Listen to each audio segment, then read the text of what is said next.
1955। जैसे आप लोगों को हम अनुच्छेद 5 से लेकर के 11 तक पढ़ा दिए हैं, अनुच्छेद 5 से 11 तक बताए थे ना। तो 5 से लेकर के 11 तक में कहीं पर भी वर्तमान में नागरिकता कैसे लेना है कैसे देना है इसके बारे में कहीं कुछ उल्लेख नहीं है। बात समझिए क्या बोले? 5 से लेकर के 11 तक में ऐसा कुछ भी दिया हुआ नहीं है। हम आप लोगों को बताए थे 5 से लेकर के 11 तक। 5 में प्रारंभ में नागरिकता है, 6 में पाकिस्तान से आने के लिए, 7 में जाने के लिए, 8 में भारत का कोई विदेश में रहता है वो आएगा उसके लिए नागरिकता, 9 में यदि आपने किसी दूसरे देश की नागरिकता स्वेच्छा से अर्जित कर लेते हैं तो आपकी नागरिकता खत्म हो जाएगी, 10 में जब तक गलत काम नहीं करोगे तब तक आपका नागरिकता बना रहेगा, और 11 में आपको बताए थे हम कि अनुच्छेद 11 के तहत नागरिकता के संबंध में कानून बना सकता है। तो याद रखिएगा अनुच्छेद जो हम आप लोगों को बताए थे 11, तो 11 में क्या दिया हुआ है? तो संसद जो है ना, कौन?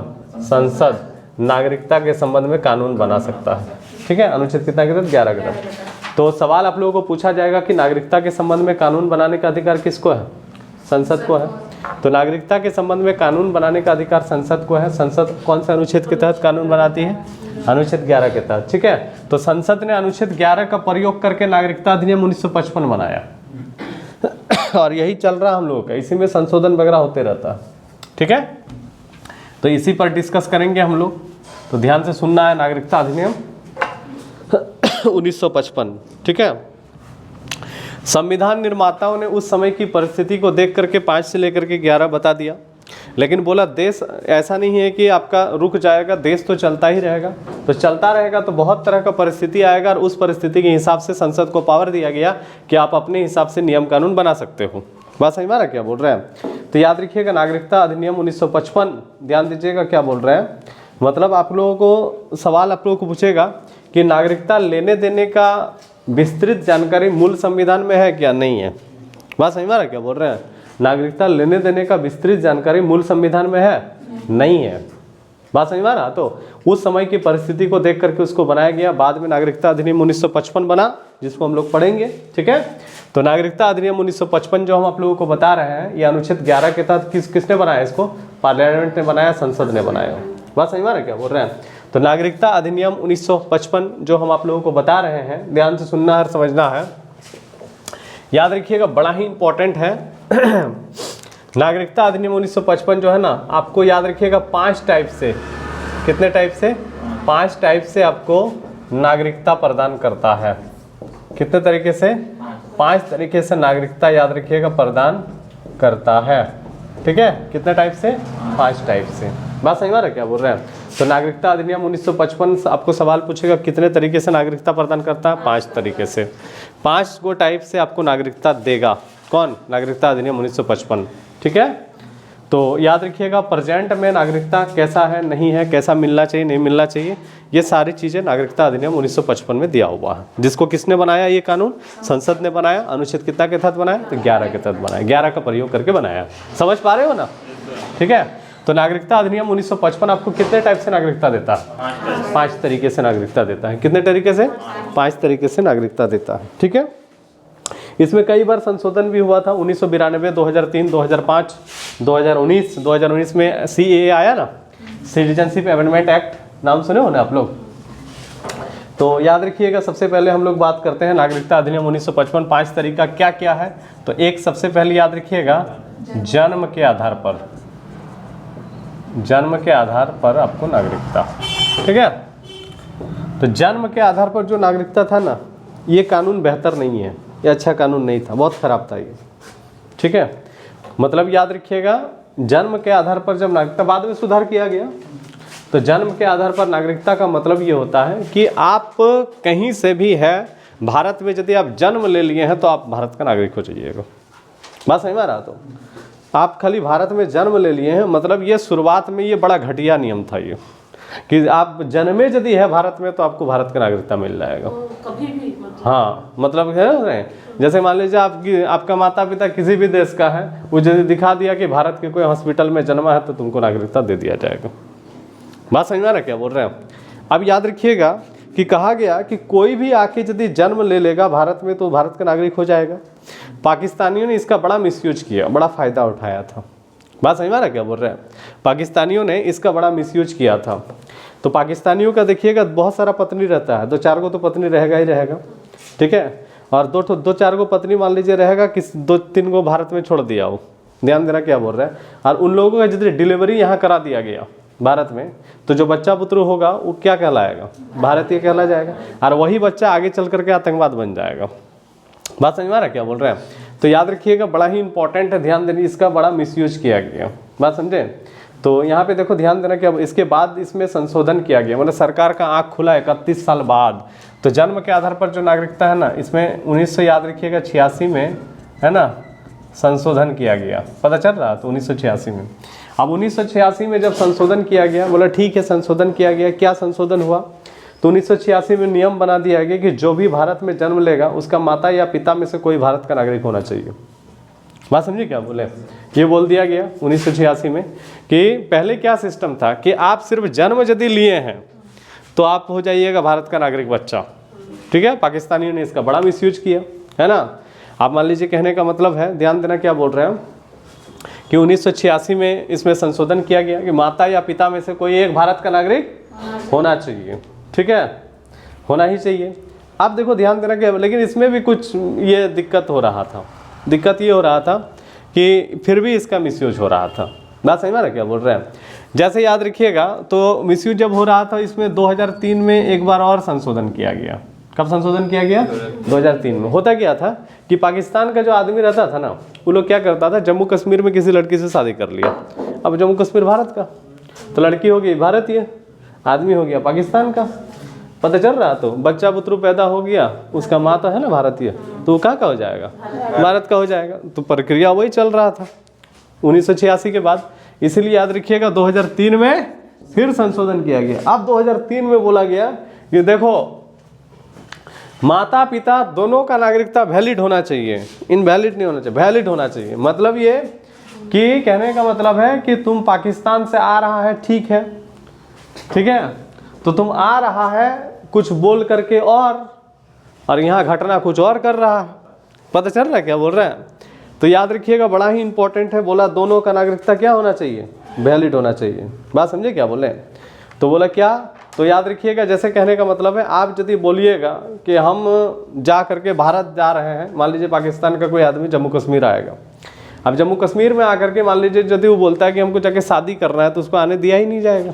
लेकिन वो पढ़ने के बहाने आएगा, घूमने के बहाने आएगा, इस तरह के बहाने आएगा और आकर के यहाँ शादी विवाह कर लेगा। पता चल रहा? तो बच्चा पुत्र होगा, वही बच्चा आतंकवाद बनेगा। समझ पा रहे हो क्या बोल रहे हैं? तो बोला गया कि देखो, दोनों का नागरिकता वैलिड होना चाहिए। वैलिड मतलब ये कि तुम ऐसा नहीं है कि तुम यदि पढ़ने आया है तो पढ़ के ही जाओ। ऐसा नहीं करना है कि तुम आएगा पढ़ने और जाते समय बाप बन के चल जाएगा। ऐसा तुम नहीं कर सकता। बात समझ में आ रहा है क्या बोल रहे हैं? तो याद रखिएगा, बड़ा ही इंपॉर्टेंट है, ध्यान देना क्या बोल रहे हैं। आपको सवाल पूछा जाएगा कि इसमें संशोधन कब कब किया गया? 1986 में और 2003 में, ठीक है। तो शुरुआत में अच्छा नहीं था, बाद में हो गया अच्छा, है ना। माने ये कानून जो है ना, जन्म के आधार पर नागरिकता 1955 में बना था ना, तो शुरुआत में ये अच्छा नहीं था, लेकिन बाद में अच्छा हो गया। कैसे हो गया? कि जब बोला कि माता पिता में से कोई भारत का नागरिक, लेकिन दोनों की नागरिकता वैलिड होना चाहिए। जांच पड़ताल दोनों का होगा। किस उद्देश्य से तुम आया, कहाँ से आया, काहे आया, क्या बोल के तुम आया था और क्या कर रहा अभी। बात समझ में आ रहा है क्या बोल रहे हैं? तो याद रखिएगा, जन्म के आधार पर एक नागरिकता देता है नागरिकता अधिनियम 1955। समझ में आ गया? एक हो गया जन्म के आधार पर नागरिकता, ठीक है। दूसरा है, याद रखिएगा, वंश के आधार पर। वंश के आधार पर, ठीक है। एक तो आपको जन्म के आधार पर नागरिकता दे दिया, दूसरा क्या हो गया? वंश के आधार पर। देखो, वंश के आधार पर नागरिकता का मतलब क्या होता है? देखिए, हम लोगों को ना वंश के आधार पर ही नागरिकता मिला हुआ है। हमको अपना बाप से मिला है, मेरा बाप को मेरा दादा से मिला। पता चल रहा? तो मतलब जितना भी यंग होगा सबको तो वंश के आधार पर ही नागरिकता मिला होगा। हाँ, यदि कोई संविधान बनने के समय का आदमी होगा, बूढ़ा पुराना कोई, तो उसको एक अलग प्रक्रिया से नागरिकता हो सकता है मिला होगा। लेकिन हम लोगों को किससे मिला है? जितना यंग आदमी होगा, वंश के आधार पर नागरिकता मिला है। जैसे याद रखिएगा, ध्यान देना क्या बोल रहे हैं, जैसे करीना कपूर का शादी हो गया आपका सैफ अली खान से। बात सही माना? तो सैफ अली खान से करीना कपूर का हो गया शादी। अब यहाँ तक देखिएगा बड़ा, उसका जो बच्चा पैदा हुआ इंग्लैंड पे पैदा हुआ। तैमूर नाम सुने होंगे ना, नाम को लेकर भी काफ़ी विवाद हुआ था, क्योंकि तैमूर नाम का एक आदमी जो है ना, याद रखिएगा, मंगोल का था, आक्रमण किया था भारत में, तैमूर लंग हुआ करता था, तो उसके नाम पर या अपना बच्चा का नाम रख दिया है, आक्रमणकारी जो था, तो उसको लेकर के काफ़ी विवाद हुआ था, है ना। तो याद रखिएगा, करीना कपूर सैफ अली खान से शादी कर लिया, बच्चा पैदा हुआ कहाँ, इंग्लैंड में। तो उसके जो बच्चा होगा, उस बच्चे को वंश के आधार पर नागरिकता मिलेगा कि नहीं मिलेगा, मिल जाएगा, ठीक है। लेकिन दिक्कत यहाँ पे ये था कि हम लोगों का भारत में पिता वाला वंश चलता था। कौन सा वंश चलेगा, पिता का वंश चलेगा। मतलब याद रखिएगा, बच्चा पैदा हो गया इंग्लैंड में, लेकिन उसका बाप भारत का नागरिक है सैफ अली खान, तो उस बच्चे को नागरिकता मिल जाएगा। पता चल रहा, तो इसका मतलब करीना कपूर का कोई वैल्यू नहीं, उसके बाप के आधार पर नागरिकता मिल रहा है। तो यहाँ पर कहने का मतलब, हम लोग संविधान बोलता है कि कहने का मतलब लिंग के आधार पर हम लोग भेदभाव नहीं कर सकते। तो यहाँ पे एक भेदभाव वाला फील आ रहा है ना, कि हम लोग प्रायोरिटी लड़का को ज़्यादा दे रहे हैं, लड़की को कम दे रहे हैं। यहाँ पे ये चीज़ पता चल रहा है कि प्रायोरिटी हम लोग लड़का को ज़्यादा दे रहे हैं। संविधान कहता है लड़का लड़की में भेदभाव नहीं कर सकते हैं, लेकिन नागरिकता अधिनियम 1955 में कहा गया कि पिता के आधार पर नागरिकता मिलेगा बच्चा को, ठीक है। जैसे सानिया मिर्जा है, उस पर भी ये कानून लागू होगा कि नहीं होगा। सानिया मिर्जा जो है ना, अभी तो उन लोगों का तलाक हो गया है, पाकिस्तान में शादी किया था ना शोएब मलिक से। अब याद रखिएगा, उसका जो बच्चा होगा, ठीक है, अब उसका बच्चा, मान लीजिए कहने का मतलब है कि सानिया मिर्जा का जो बच्चा है, तो अभी तो तलाक हो गया है, लेकिन यदि थोड़ा सा पीछे जाया जाए तो फिर उसका बच्चा को तो भारत का नागरिकता नहीं मिलेगा, क्योंकि उसकी माँ को भारत का नागरिकता मिला हुआ था, ठीक है। अब इस संबंध में याद रखिएगा, 1992 का बात है, महिलाएं चल गई सुप्रीम कोर्ट, बोला ऐसा कैसे होगा, लड़की लोगों का कोई वैल्यू नहीं है, लड़का लोगों के आधार पर नागरिकता दे रहे हैं आप। बात सही माना क्या बोल रहे हैं। तब 1992 में इसमें संशोधन किया गया, बोला कि अभी माँ या बाप में से कोई भी भारत का नागरिक होगा, तुमको नागरिकता मिल जाएगा। मतलब पता चल रहा, मतलब पहले सिस्टम था पिता के आधार पर नागरिकता देता था, अभी ये माता या पिता में से कोई भी हो, आपको नागरिकता मिल जाएगा। बात समझ में आ रहा, तो समझ में आ रहा क्या बोल रहे हैं। 1992 में, हाँ 1992 में संशोधन किया गया। मतलब पहले सिस्टम था कि पिता के आधार पर नागरिकता मिलता था, अभी माता या पिता में से कोई भी भारत का नागरिक हो तो आपको नागरिकता मिल जाएगा। समझे कि नहीं समझे, समझ में आया है ना। आगे बढ़ जाए, तो एक हो गया जन्म के आधार पर नागरिकता, दूसरा, तीसरा ले लीजिए आपका पंजीकरण के आधार पर, रजिस्ट्रेशन, बाय रजिस्ट्रेशन, आप फॉर्म भर के भी नागरिकता ले सकते हो। बात समझ में आ रहा, पंजीकरण के आधार पर नागरिकता, आप फॉर्म भर के भी नागरिकता ले सकते हो, है ना। जैसे मान लिया जाए कि मान लीजिए कि आप भारत में नौकरी करने आए हैं, दूसरा देश के हैं, आप विदेश के हैं, भारत में नौकरी करने के लिए आए हैं। अब भारत आपको बहुत अच्छा लगने लगा, बोलिएगा हमको यहीं रहना, तो यहाँ पर नौकरी कर रहे हैं, या फिर आप मान लीजिए आके शादी कर रही हैं, तो कम से कम 7 साल तक रहिएगा ना। मतलब पंजीकरण के लिए आपको कितना साल रहना होगा, 7 वर्ष। तो 7 साल रहने के बाद आप फॉर्म भर दीजिएगा। उसके बाद याद रखिए गृह मंत्रालय में फॉर्म मिलता है, तो 7 साल रहने के बाद जब आप फॉर्म भर दोगे, कितना साल रहने के बाद, 7 साल।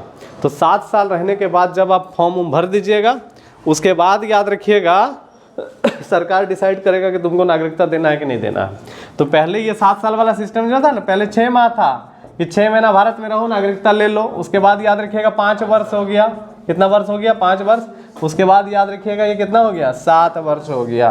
तो बाय रजिस्ट्रेशन भी आपको नागरिकता दे देगा, लेकिन आपको कितना दिन रहना होगा, 7 साल, ठीक है। प्रूफ भी करना पड़ेगा ना कि हम 7 साल, बिल्कुल बिल्कुल आपको दिखाना पड़ेगा, है ना। दिखाएंगे कैसे कि हम 7 साल, तो कहीं काम कर रहे हो आप, पता चल रहा, तो या फिर मान लीजिए किसी से शादी विवाह कर लिए हैं आप, बात सही में रहा, तो उसका तो प्रमाण वगैरह होगा ना, है ना।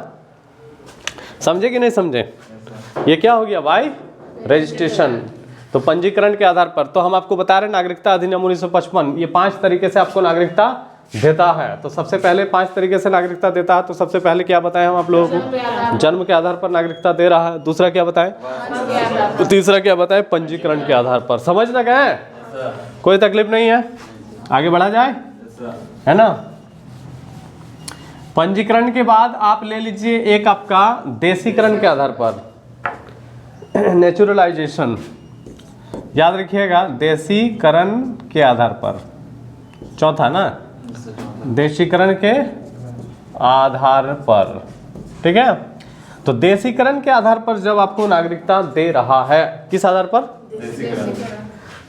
देशीकरण के आधार पर जब आपको नागरिकता दे रहा है, ठीक है, ध्यान दीजिएगा। तो याद रखिएगा, जैसे बोल रहा है कि ना तो आप नौकरी किए हैं, ना यहाँ पे आके शादी किए हैं, ठीक है, लेकिन आपको भारत अच्छा लग रहा है तो आपको नागरिकता चाहिए। तो सबसे पहली बात है कि देशीकरण में आपको 10 बरस रहना होगा। कितना बरस? 10 साल रहना होगा। 10 साल रहना होगा। और हम लोगों का जो 8वीं अनुसूची ना, संविधान में 22 गो भाषा है ना, 22 भाषा में से एक भाषा का जानकारी होना चाहिए, ठीक है। 22 भाषा में से एक भाषा का तुमको जानकारी होना चाहिए। बात सही है ना? तो 22 भाषा में से एक भाषा का जानकारी होना चाहिए। कितना भाषा का जानकारी होना चाहिए? एक भाषा का जानकारी होना चाहिए। और साथ ही याद रखिएगा, आपको याद रखिएगा कला है ना, साहित्य, और याद रखिएगा आपका विज्ञान जो है ना, इसके बारे में नॉलेज होना चाहिए। बात समझ में आ रहा? तो मतलब तुमको देशीकरण के तहत नागरिकता यदि लेना है तो सबसे पहले तो यहाँ आपको कितना साल रहना होगा? 10 साल रहना होगा। आपको बताना होगा कि आपने दूसरे देश की नागरिकता त्याग दिया, ठीक है, जहाँ पहले थे आप, आपको यहाँ 10 साल तक रहना होगा। 10 साल रहिएगा, ठीक है। आपको 22 भाषा में से किसी एक भाषा का जानकारी होना चाहिए, है ना। 22 को भाषा है ना संविधान में, एक भाषा का नॉलेज होना चाहिए। साथ में कला, साहित्य, विज्ञान, साहित्य वगैरह, विज्ञान के बारे में आप वैज्ञानिक हैं, आपसे क्या प्रॉफिट हो रहा है भारत को। आप कला के बारे में, कला में आप डांस कीजिए, गाना गाइए, कुछ हो कीजिए, पता चल रहा? तो आप कोई कला दिखा रहे हैं, है ना। जैसा अदनान सामी पाकिस्तानी नहीं है, अदनान सामी का नाम सुने आप लोग? तो उसको सिंगर को मिला है भारत का नागरिकता। बात समझ में ना क्या बोल रहे हैं? जो पाकिस्तान का सिंगर था उसको नागरिकता मिला हुआ है, तो गायक है। बात समझे क्या बोले? साथ में उसको भाषा आता है हिंदी, है ना, तो उसको मिल गया नागरिकता। समझ में आ रहा क्या बोल रहे हैं? तो यहाँ पे और एक चीज़ आता है 5वां नंबर, कितने तरीके से? 5 तरीके से। एक होता है अर्जित भूमि के आधार पर। अर्जित भूमि क्या होता है, ध्यान देना। अनुच्छेद 2 कहता है, आर्टिकल 2 कहता है कि हम ना किसी विदेशी क्षेत्र को भारत में मिला सकते हैं। पता चल रहा? तो विदेशी क्षेत्र को भारत में मिला सकते हैं हम न, भारत का जो संसद है वो मिला सकता है, ठीक है। तो अर्जित भूमि मतलब किसी विदेशी क्षेत्र को यदि हम मिलाएंगे, किसी एरिया को हम मिलाते हैं, तो बताओ वहाँ के लोगों को नागरिकता देना होगा कि नहीं देना होगा? देना ही पड़ेगा। पता चल रहा? तो किसी विदेशी क्षेत्र को यदि मिलाते हैं, तो हम लोगों ने याद रखिएगा सिक्किम को मिला लिया। किसको मिला लिया? सिक्किम को। कब मिलाए थे रे? 16 मार्च न मई था रे, 16 मई 1975 को, है ना। तो सिक्किम को भारत में मिला लिया 16 मई 1975 को, उसको नागरिकता दे दिए सिक्किम के लोगों को। तो पहले सिक्किम को सह राज्य बनाया गया था, बाद में उसको पूरी तरह से मिलाया गया, ठीक है। 1974 में वो सह राज्य के रूप में रहा है सिक्किम, बाद में मिला है। तो सवाल आप लोगों को पूछा जाएगा, नागरिकता अधिनियम 1955, इसको अनुच्छेद 11 के तहत कौन बनाया? संसद, ठीक है। मूल संविधान में नागरिकता लेने देने का कोई सिस्टम नहीं है, उस समय की परिस्थिति को देख करके बनाया गया था। नागरिकता अधिनियम 1955 कितने तरीके से नागरिकता देता है? 5 तरीके से। जन्म के आधार पर, वंश के आधार पर, पंजीकरण के आधार पर, देशीकरण के आधार पर, और अर्जित भूमि के आधार पर। समझ में आ गया? कोई तकलीफ? समझे ना? चलिए, हो गया।